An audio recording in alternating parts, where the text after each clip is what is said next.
तो हनुमान राम जी पहले में बताएं आहार के बारे में। नमस्ते। अब आज हम समझने का प्रयास करेंगे डायबिटीज़, शुगर। सामान्य अवस्था में हम नाम सुनते हैं शुगर। तो शुगर एक जीवन शैली से संबंधित बीमारी है।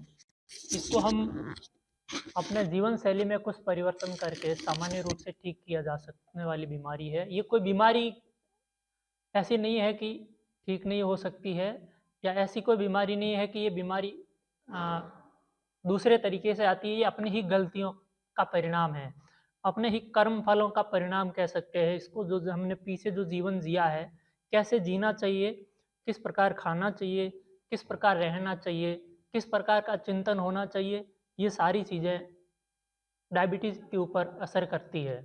सामान्य भाषा में हम देखते हैं डायबिटीज़ का जो आम प्रचलन है नाम, वो है शुगर।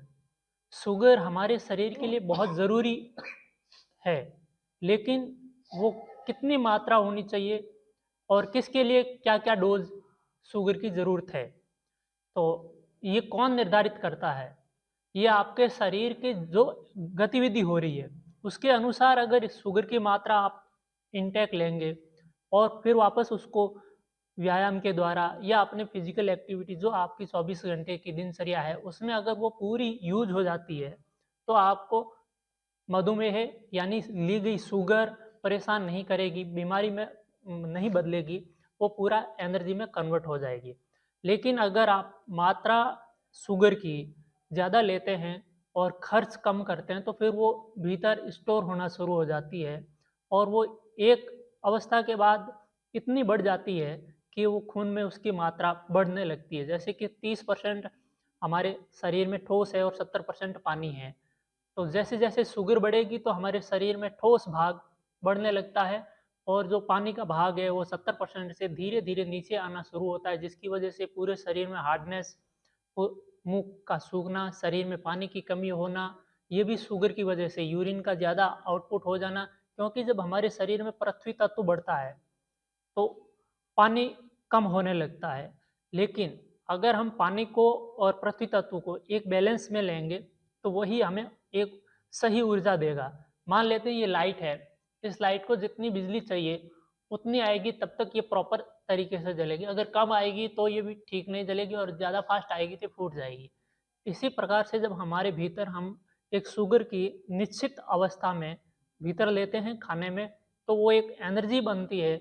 अगर उसको हम ज़्यादा मात्रा में ले लेते हैं तो उस अवस्था में वो शरीर के भीतर इतने घातक परिणाम करती है कि जिसके बहुत गहरे दुष्परिणाम होते हैं। सबसे पहला, अगर आपके शरीर में शुगर बढ़ी है, ईश्वर का बनाया हुआ सिम्टम है कि आपको दर्द देगा। सबसे पहले पेट में भारीपन आएगा, आफरा आएगा और उसके बाद दूसरा आएगा शरीर में किसी भी अंग में थोड़ा बहुत धीरे-धीरे दर्द होगा। जैसे और हाथों और पैरों में, विशेष तौर पर पैरों में दर्द शुरू हो जाएगा, सिर में भारीपन आ जाएगा। क्यों? क्योंकि आपके शरीर में जो रक्त दौड़ रहा है, उसके प्रत्येक कण की एक सीमित मात्रा है कि इस कण के अंदर इतनी शुगर, इतना कार्बोहाइड्रेट, इतने विटामिन्स, इतने मिनरल्स। ये अगर एक अनुपात में है, तो वो प्रॉपर तरीके से प्रत्येक ऊतक तक, प्रत्येक अंग तक पहुँचाता है। लेकिन हमारे शरीर में जब शुगर की मात्रा एक्स्ट्रा हो जाती है, तो सेल के अंदर 50% हिस्सा तो केवल केवल शुगर ने ही रोक लिया। तो जो 50% दूसरा भाग है वो कम हो गया, पानी निकल गया वहाँ से, दूसरी चीज़ें निकल गई। तो इसलिए सारी चीज़ें जब प्रत्येक अंग को नहीं मिलेगी जो चाहिए, उस अवस्था में जब शरीर को पूरा पोषण नहीं मिलता है, केवल एक चीज़ मिलने लगती है शुगर, तो वो बीमारी धीरे-धीरे, धीरे-धीरे शरीर बढ़ते चला जाता है। इसी को अपन देखते हैं आयुर्वेद में भी एक श्लोक के माध्यम से बताया गया है, जो अन्न, पान तथा क्रिया, मेद धातु, मूत्र तथा कफ दोष को बढ़ाने वाले होते हैं, वे सभी प्राय प्रमेह को उत्पन्न करने वाले होते हैं, जिसमें मधुर, अम्ल, स्निग्ध, गुरु, पिच्चिल तथा शीतल पदार्थ, नए अन्न, नई सूरा, अनूप, देश के प्राणियों का मांस, ईख, गुड़, गोरस, दूध से बने पदार्थ आदि एवं एक ही स्थान पर बैठे रहने से प्रेम तथा विधि रहित दिन में सोना आदि ये सभी प्रमेह रोग के कारण कहे गए हैं। तो इन सब के माध्यम से हमारे शरीर में एनर्जी का फ्लो बढ़ता है। अगर आप ज़्यादा नया अन्न का भोजन करते हैं तो आपने एनर्जी तो ले ली, अगर इतना आपके शरीर में कंजप्शन नहीं है तो वो बढ़ेगी, वो खून में उसकी मात्रा बढ़ी हुई आएगी। इसी प्रकार से अगर आप मेद धातु को बढ़ाने वाली चीज़ें ले लेते हैं या मूत्र को बढ़ाने वाली चीज़ें ले लेते हैं, कफ को बढ़ाने वाली है, इन सब चीज़ों से हमारे शरीर में बैलेंस बिगड़ जाता है। एक सेल की जो अनुपात में जो पदार्थ, खाद्य पदार्थ चाहिए, उनका अनुपात बिगड़ेगा, और जैसे ही उनका अनुपात बिगड़ेगा, एक चीज़ ज़्यादा हो जाएगी, दूसरी कम हो जाएगी, तो ज़रूरत तो दूसरी की उतनी है, और जो ज़्यादा हुई उसकी अगर ज़्यादा जाएगी तो वो हमारे काम की नहीं है, उसको शरीर को बाहर फेंकना पड़ेगा, उसके लिए शरीर को और एक्स्ट्रा मेहनत करनी पड़ेगी। इसलिए अगर इसमें सही रूप से भोजन को व्यवस्थित तरीके से कितनी मात्रा किस किस पदार्थ की हमारे शरीर को चाहिए, उसको अगर हम सही रूप से लेवें तो डायबिटीज़ या प्रमेह, मधुमेह, इनसे हमेशा से छुटकारा पाया जा सकता है बहुत ही कम समय में। तो इसका जो मुख्य भोजन व्यवस्था है उसको हम देखते हैं, तो आजकल हर आदमी के लिए सुबह उठते ही चाय, नाश्ता, उसमें ब्रेड, टोस्ट और पोहा। अगर आप इसको देखेंगे तो इसमें ठोस कितना और पानी की मात्रा कितनी है, तो अपन देखते हैं कि पानी की मात्रा काफ़ी कम है और ठोस ज़्यादा है। और दूध और दही, ये सारी चीज़ें ऐसी होती है कि बहुत ज़्यादा शरीर में जाने के बाद इनको एनर्जी की ज़रूरत होती है, और फिर इनको पचाने के लिए भी मेहनत करनी पड़ती है। इतनी हमारी मेहनत है नहीं, इसलिए इसमें मेद धातु बनाने की प्रक्रिया ज़्यादा हो जाती है, जिसकी वजह से हमारे जो पानी की मात्रा वो कम हो जाएगी, क्योंकि मेद जैसे ही सेल में बढ़ेगा तो वहाँ से पानी निकलना शुरू हो जाएगा और वो शरीर में सूखन पैदा करेगा। इसी प्रकार से अन्न जब हम ज़्यादा लेते हैं तो पृथ्वी तत्व बढ़ने लगता है और जल तत्व की मात्रा धीरे धीरे कम होने लगती है। और फिर मांस मछली तो खैर वो है ही है, पूर्ण रूप से निषेध है मधुमेह के रोगियों के लिए। और इसके अलावा जो हम हिम्स में जो प्रोटोकॉल है हमारा, सबसे पहले हम शुरुआत भोजन की मधुमेह के रोगियों के लिए पानी युक्त भोजन से करते हैं। सबसे ज़्यादा पानी फलों में होता है, तो हम उनको सुबह सुबह कम से कम उनके वेट के अनुसार, जैसे किसी का 70 किलो वेट है तो उनको 700 ग्राम हम फ्रूट्स देते हैं। तो किसी भी फ्रूट्स में परमात्मा ने इस प्रकार से उसका एक बनावट बनाई है कि उसमें 50% से कम पानी किसी में है ही नहीं। 70%, किसी में 80%, 90% पानी होता है। तो उससे हमारे शरीर में पानी का रेशियो नहीं बदलेगा, पृथ्वी तत्व सीमित सही मात्रा में जाएगा। तो जैसे ही पृथ्वी तत्व आपके शरीर में सीमित और पानी जल तत्व सही रूप से जाता है, तो आपका शरीर स्वतः अपने सिस्टम को सुधारने लगता है। हमारे भीतर से कोई बीमारी नहीं, बीमारी बाहर से डाली गई थी, तो अब सुधार भी हमें बाहर से ही करना पड़ेगा।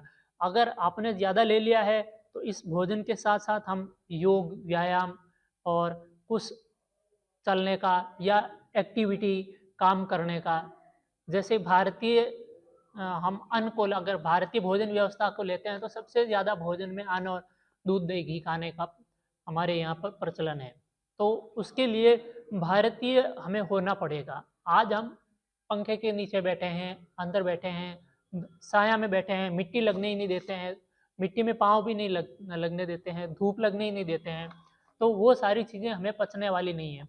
हाँ, अगर आपको दूध दही घी खाना है तो उसका भी एक तरीका है, आपको पूर्ण प्रकृति के साथ रहना पड़ेगा और पूर्ण भारतीय होना पड़ेगा, तब वो आपके ऊपर काम करेगा, लेकिन वो बीमार के लिए काम नहीं है। आज अगर आप बीमार हो गए हैं और आप चाहते हैं कि हम वापस खेती में काम करके उस तरीके से स्वस्थ हो जाएं, तो उसके लिए आपको वैद्य की एक पूर्ण देख रेख में काम करने की ज़रूरत है। देख रेख में ही अगर आप उसको सही रूप से करें तो पूर्ण रूप से स्वस्थ हो सकते हैं।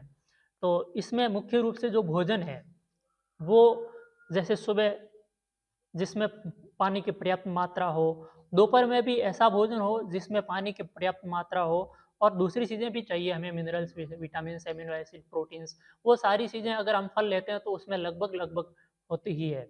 और उसके बावजूद भी हम ये मिलेट्स देते हैं।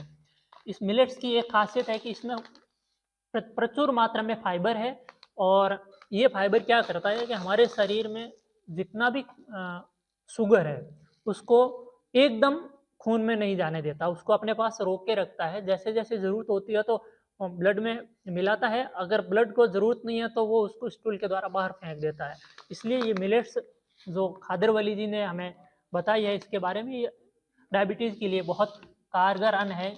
बाजरा है, ज्वार है, इन सब चीज़ में, इन सब जो ये अन्न है इनमें वो एक विशेष यानी कि फाइबर ज़्यादा होने की वजह से तुरंत शुगर खून में नहीं मिलती है और पेट साफ होता है तो क्लीन हो जाता है, वो रुकती भी नहीं है। जैसे गेहूँ है या चावल है, इसमें फाइबर की कमी होने की वजह से ये पेट में जाते ही तुरंत इसकी सारी शुगर जो है ब्लड में फ्लक्चुएट होने लगती है, बढ़ने लगती है, एकदम शुगर बढ़ने लगती है। इसलिए गेहूँ और चावल ऐसी चीज़ें हम शुगर में विशेष रूप से मना करते हैं। सबसे कम शुगर होती है इन हरे पत्तों में। ये अगर आपके खून के भीतर भी शुगर है या पेट में इंटेस्टाइन में भी कहीं पर भी शुगर की मात्रा, कार्बोहाइड्रेट की मात्रा ज़्यादा रखी हुई है, तो ये पत्तों को अगर आप 10-15 पत्ते सुबह, दोपहर और शाम को चबाते हैं तो बहुत जल्दी आपके शरीर की शुगर को ये बाहर फेंकते हैं, जमा शुगर को। और उसके साथ-साथ इनके अंदर बहुत सारे ऐसे मिनरल्स और बहुत सारी कह सकते हैं कि औषधीय गुण हैं, जो शरीर में विद्यमान बहुत सारी जैसे कफ है, वात है, पित्त है, उसको भी नियंत्रित करने का ये पूरा शरीर को सहयोग करते हैं। तो इस प्रकार की अगर हम भोजन की व्यवस्था अपने जीवन में अपनाते हैं तो मधुमेह से हमेशा के लिए निरंतर अभ्यास से छुटकारा, मुक्ति पा सकते हैं। और ये सारी चीज़ें हमारे ऋषियों ने आज से हज़ारों साल पहले एक बहुत सारे ग्रंथों में हमें बता दी है। केवल और केवल हमें उनको खोल के वापस देखने की ज़रूरत है, समझने की ज़रूरत है और एक सही तरीके से अपने जीवन में उनका उपयोग लावें, तो हम हमेशा शुगर ही नहीं, बड़ी से बड़ी बीमारियों से छुटकारा पा सकते हैं। शुरुआत बीमारी में प्रमेह शुगर से ही होती है, डायबिटीज़ प्री डायबिटिक होती है। आज जो भी मिलता है, हाथ, पैर और सिर में दर्द है। दर्द का कारण जैसे मैंने आपको बताया, पृथ्वी तत्व जैसे ही बढ़ेगा पानी की मात्रा कम होगी और जैसे ही पानी की मात्रा कम होगी हमारे मसल्स में जब पृथ्वी तत्व जाता है तो वहाँ पर खींचन और बहुत सारी समस्याएं पैदा होती है, उसकी वजह से दर्द पैदा होता है। तो दर्द को अगर आप सामान्य करना चाहते हैं तो अपने डायबिटीज़ को कंट्रोल लाइए। शुगर में, मशीन में शुगर तभी बढ़ेगी वो बहुत ज़्यादा होगी, उससे पहले ही बहुत सारे लोगों के शरीर में ये प्री डायबिटिक के सिम्टम यानी कि पैरों में दर्द, हाथों में दर्द, शरीर में भारीपन ये रहना शुरू होता है। इसको अपन धीरे-धीरे भोजन की व्यवस्था को अगर सही रूप से अपने ऊपर लागू करते हैं, तो स्वतः ही धीरे-धीरे ये सारी समस्याएँ अपने आप अपने से दूर होती चली जाती है। तो इस प्रकार अपन भोजन को सही रूप देकर आगे हम अपने जीवन को व्यवस्थित और एक भारत की उन्नति में बहुत गहरा अपना योगदान दे सकते हैं। नमस्ते।